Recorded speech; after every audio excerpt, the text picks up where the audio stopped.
모진 시집살이와 남편의 배신으로 힘든 분들 많으시죠? 저 역시 그런 사람 중 하나입니다. 조금이나마 위로와 시원한 감정을 가지시길 바라며 글을 써보도록 할게요. 언제부터인지는 모르지만 기억이 없던 아기 시절부터 고아원에서 자랐습니다. 7살이 되기 전까지는 순진하게 고아원 원장님이 제 아빠인 줄 알았답니다. 나중에 부모님에게 버려졌다는 이야기를 듣고는 얼마나 많이 슬펐던지 아직도 그날의 기억이 생생하네요.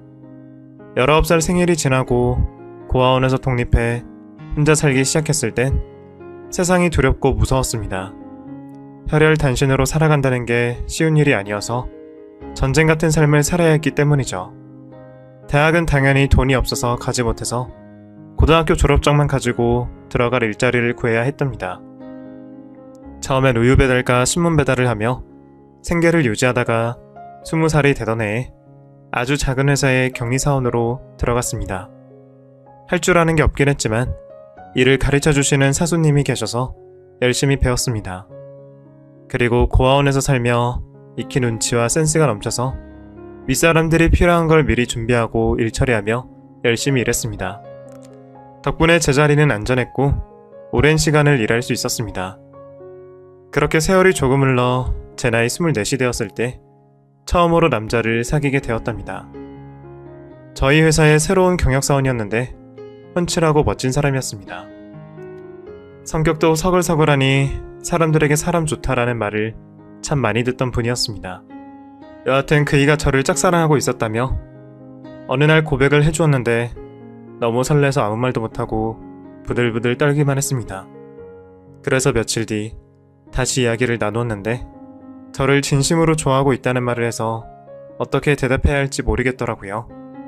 물론 그 남자가 멋지고 좋은 분인 걸 알고 있었지만 연애 경험이 전무했던 저로서는 남자 사귀는 게 무섭기도 했고 인생의 걸림돌이라고 생각했던 것 같아요. 그래서 거절 의사를 밝혔는데 그이가 이틀에 한 번씩 꼭 저에게 고백을 하는 겁니다. 거의 2달 내내 거절만 하고 지냈는데 나중에 가서는 그이에게 너무 미안해서 식사라도 같이 하기로 했답니다.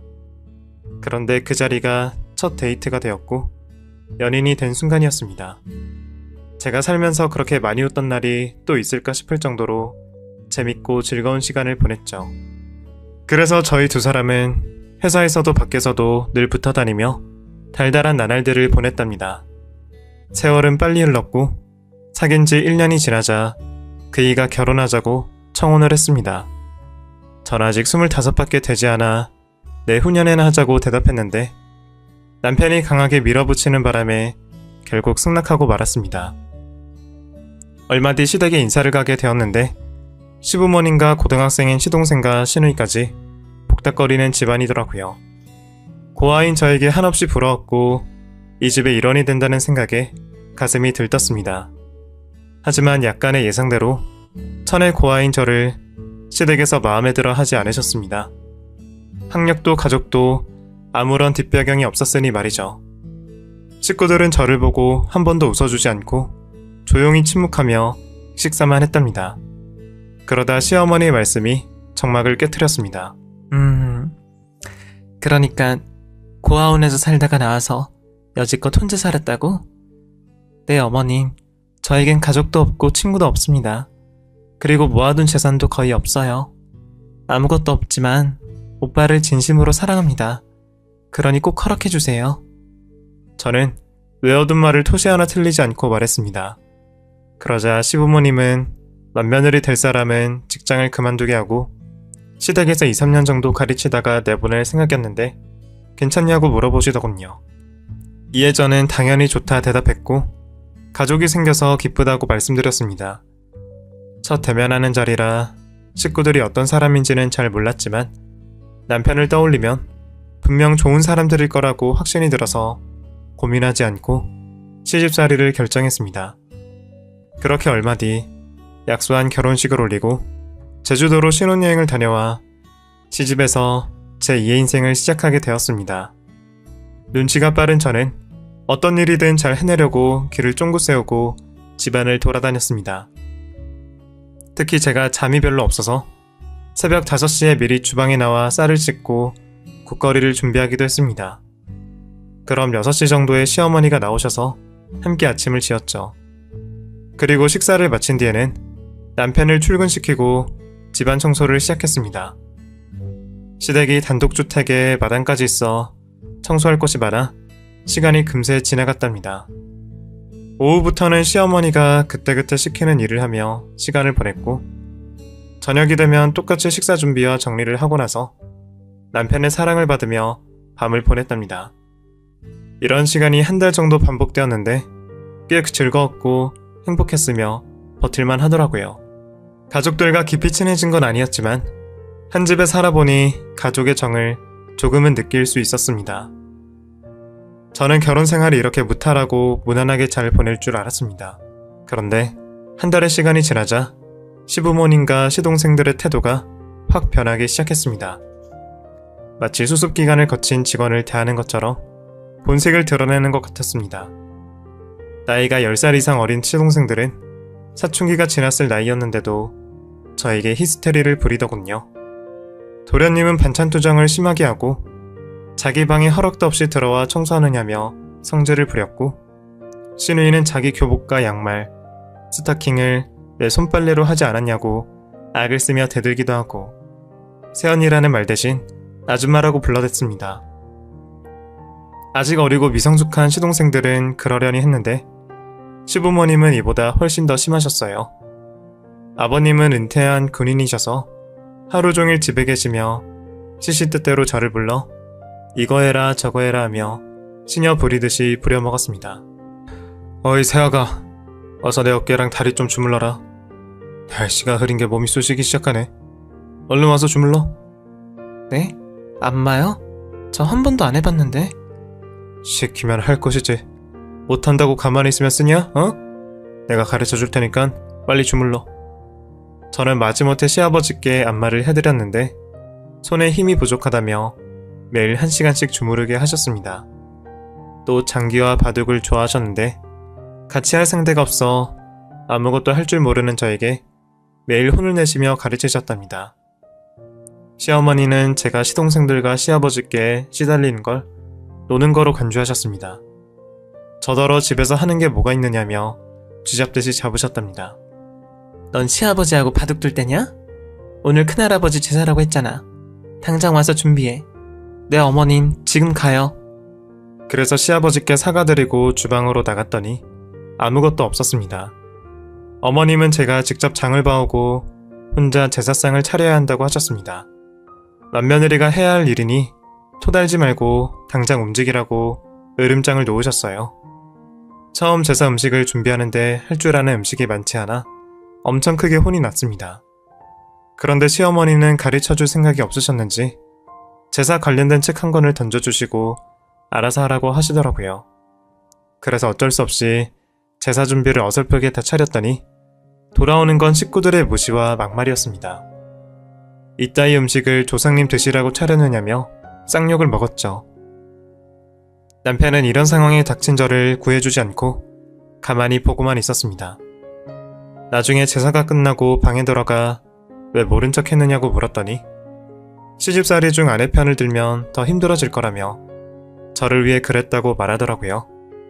제가 겪고 있는 시집살이가 보통 가정과 비슷한 게 맞는지 궁금했습니다. 친구도 없고 친정도 없으니 어디에다 물어볼 데가 없어 답답했습니다.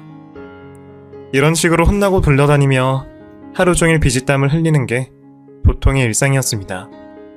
결혼한 지 넉 달이 지나자 제 몸무게는 15kg 빠져서 거의 뼈만 남았답니다.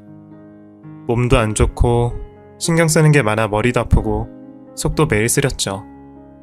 하루는 몸이 너무 피곤하고 힘들어서 새벽에 일어나질 못하겠더라고요.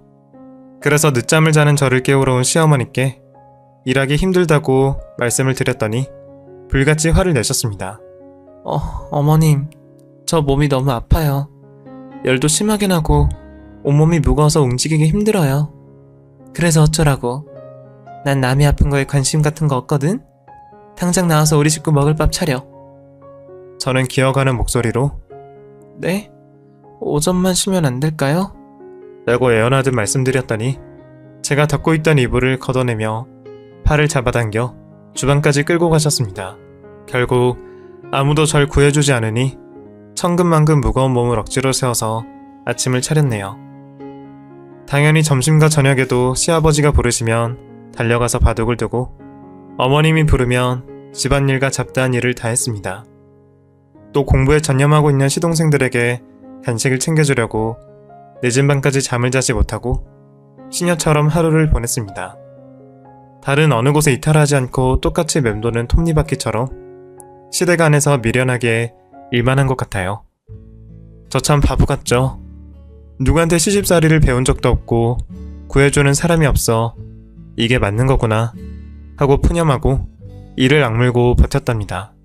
그렇게 시간이 조금 더 지나 결혼 1년차가 되자 시부모님이 이세 이야기를 꺼내시며 혼날 거리가 하나 더 늘었습니다. 살림으로 어머님께 심하게 괴롭힘당하고 욕을 먹었다면 손자를 낳아야 한다는 강요와 압박을 주신 건 시아버지가 심하셨습니다. 결혼한 지가 언젠데 아직도 손주를 낳지 못하냐며 매일 아침 저녁으로 으름장을 놓으셨어요. 너 도대체 뭐하는 애냐? 어? 우리 집에서 편하게 먹고 살면서 그깟 애 하나를 못 낳는 게 말이 되느냐? 등 따시고 배가 부르게 호강만 하면서 살 생각이었느냐? 어? 아버님, 말씀이 지나치세요. 제가 이 집에서 놀고 먹다뇨. 하루 세끼 밥 모두 제가 차리고 빨래, 청소, 시동생들 야간까지 공부할 때 간식까지 다 만들어서 갖다 주고 있다고요. 그뿐만 아니라 허드렛 일도 모두 제가 한다고요. 그렇게 맨날 빼빠지게 일하는데 애기 가질 여유가 있겠어요? 이게 드디어 미쳤나? 야, 맏며느리들은 다 그러고 살아, 어? 게다가 넌 이렇게 좋은 집에 몸뚱아리만 들어와서 사는데 그 정도도 못 해주느냐? 하여튼 요즘 것들은 어른이 말하면 귀담아 듣지 않고 싸가지 없이 대들기만 한다니까? 옛날 같았으면 넌 벌써 빈손으로 쫓겨났어. 거기서 다 특구하려 하다가 대화가 통하지 않는다는 걸 다시금 깨달아 조용히 입을 다물고 말았답니다. 그리고 남편은 일을 다녀오면 피곤하다고 쓰러져 잠만 자서 아이를 가질 기회조차 없었습니다. 제가 아무리 달래면서 시도해보자고 해도 애정이 푹 식었는지 제 손도 잡아주지 않았습니다. 그래서 매일 잔소리와 혼나는 소리를 들으며 맏며느리가 해야 된다는 일들을 쉼없이 했습니다. 해가 바뀌어서 달라지는 건 거의 없었는데 그나마 다행히게도 시동생 둘이 1년의 간격으로 대학에 들어가 독립하게 되었답니다. 그 두 사람만 없어도 얼마나 편하던지 이루 말할 수 없었어요. 늦은 밤까지 간식을 해대주지 않아도 되니 일찍 잠들 수 있었습니다. 하지만 저희 고된 시집살이는 멈출 줄 몰랐습니다. 결혼 5년차가 될 때까지 아이가 생기지 않아 시부모님의 질책과 비난을 매일같이 들었습니다. 그런 와중에 한 줄기 빛이 있었으니 바로 약속한 5년이 지나 분가할 시기가 찾아왔답니다. 쉽게 내보내지 않으실 줄 알았는데 시부모님은 손주를 빨리 보려면 분가시키는 게 낫겠다며 저희 부부에게 아파트를 마련해 주셨습니다. 저는 속으로 만세를 외치며 해방의 기분을 만끽하며 드디어 살만한 인생을 살기 시작했습니다. 분가하고 나서는 남편에게 예쁘게 보이려고 화장도 하고 옷도 여러 벌 장만해서 꾸몄답니다. 그러자 그이는 드디어 다시 저를 여자로 봐줬는지 매일 뜨겁고 무릇한 밤을 선물해줬습니다. 그 결과 한 달 만에 임신 소식이 찾아왔답니다. 그것도 시부모님이 그렇게 간절히 바라던 아들이 말이죠. 이에 어머님은 이틀에 한 번씩은 저희 집을 찾아와서 맛있는 음식을 해주시고 떠나셨습니다. 그동안 시댁에서 쌓였던 서름과 섭섭함이 맛있는 밥 한 그릇에 내려가 버리더라고요. 제가 참 단순하죠. 그런데 누가 저만을 위해 밥을 해주는 게 거의 처음이라서 감동을 받을 수밖에 없었습니다. 저는 태교를 잘해서 이듬해 건강하고 귀여운 아들을 출산했습니다. 모든 엄마들은 아시겠지만 그 순간은 제 인생 최고의 순간이었던 것 같아요. 울고 웃고를 반복하며 아들에게 입맞춤하고 안아주길 반복하면서 실컷 행복을 즐겼네요. 그렇게 아들을 낳고 얼마 지나지 않아 또 아이를 가지게 되었습니다. 둘째는 딸이라는 소식에 너무 기뻤답니다. 아들, 딸을 모두 낳게 되었으니 더할 나이가 없었죠. 아이들 육아와 남편 내조에만 신경 쓰며 지내느라 시댁에 가는 날이 많이 줄었습니다. 어쩔 수 없이 몸이 바쁘고 피곤하니 자주 가지 못했답니다. 그런데 시부모님은 하루 건너 전화해 당신들의 손주가 보고 싶으니 당장 데리고 오라고 명령조로 말씀하셨습니다. 제 아이들을 사랑해서 그러는 거니 기분 나쁘게 받아들이지 않고 한 번 찾아갈 걸 2번 찾아가곤 했죠. 시부모님은 아이들이 걸음마를 떼기 전까지는 무지 예뻐하고 귀여워해 주셨는데 세월이 흘러 첫째가 5살이 되자 애정이 식어버리셨습니다. 제 아들딸이 멍청하다는 말을 자주 하셨습니다. 아휴, 우리 집 장손이라 그래서 귀하게 여겨줬다만 머리가 왜 이렇게 나빠?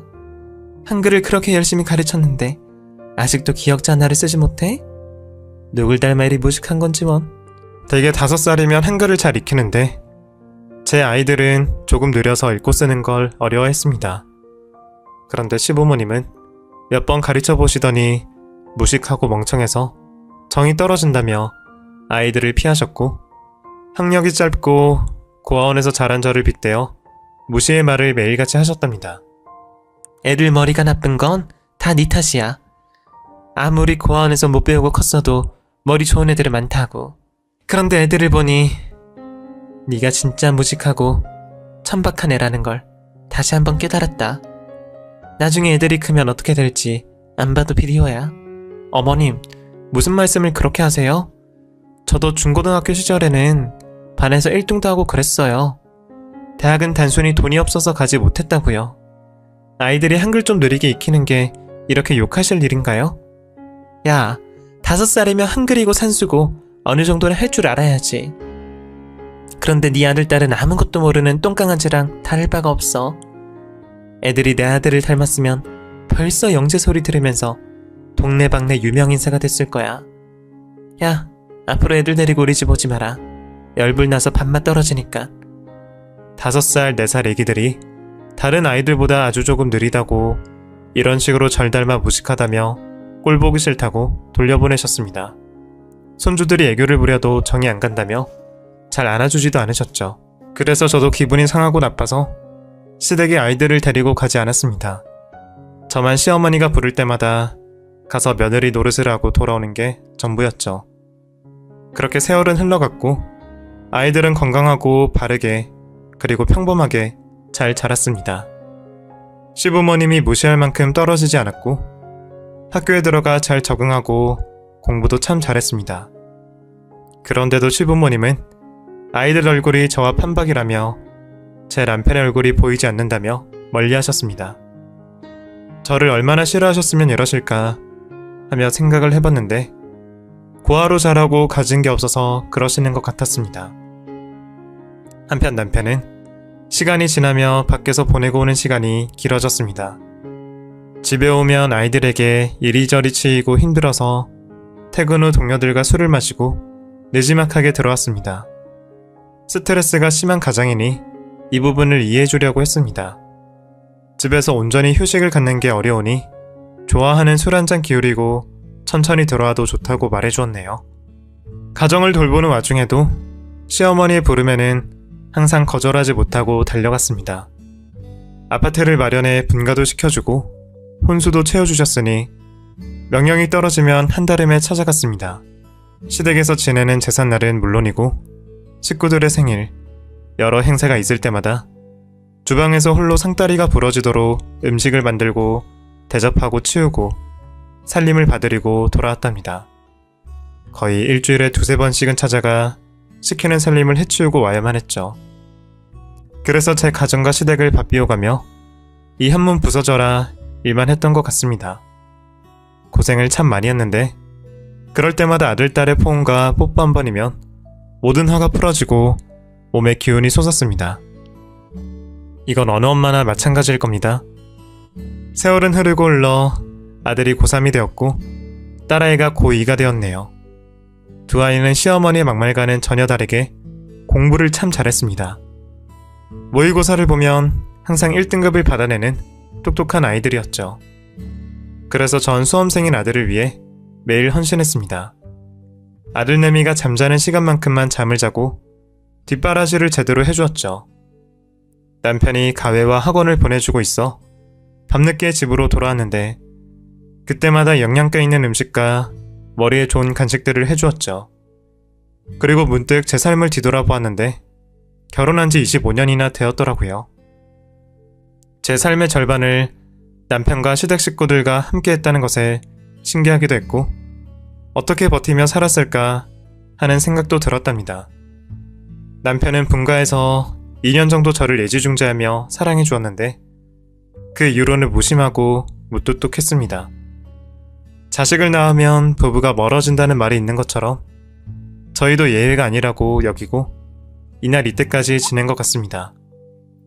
그래도 큰 다툼이나 사고 없이 잘 지낸 것 같아 이 정도면 괜찮은 남편과 잘 살고 있다고 말해도 될 것 같았죠. 하지만 그이의 숨겨진 비밀을 알고 나서는 크게 좌절하고 저희 결혼 생활 25년을 되돌려버리고 싶었습니다. 다른 여자에게 눈을 돌릴 일 따윈 없을 줄 알았는데 그이에겐 바람 피우고 있는 상간녀가 있었습니다. 새벽에 카톡 소리가 울려 핸드폰을 봤더니 상간녀와 더럽고 추악한 대화를 주고받은 기록이 남아있었고 연인처럼 다정히 찍은 사진들이 수백 장이 넘게 있던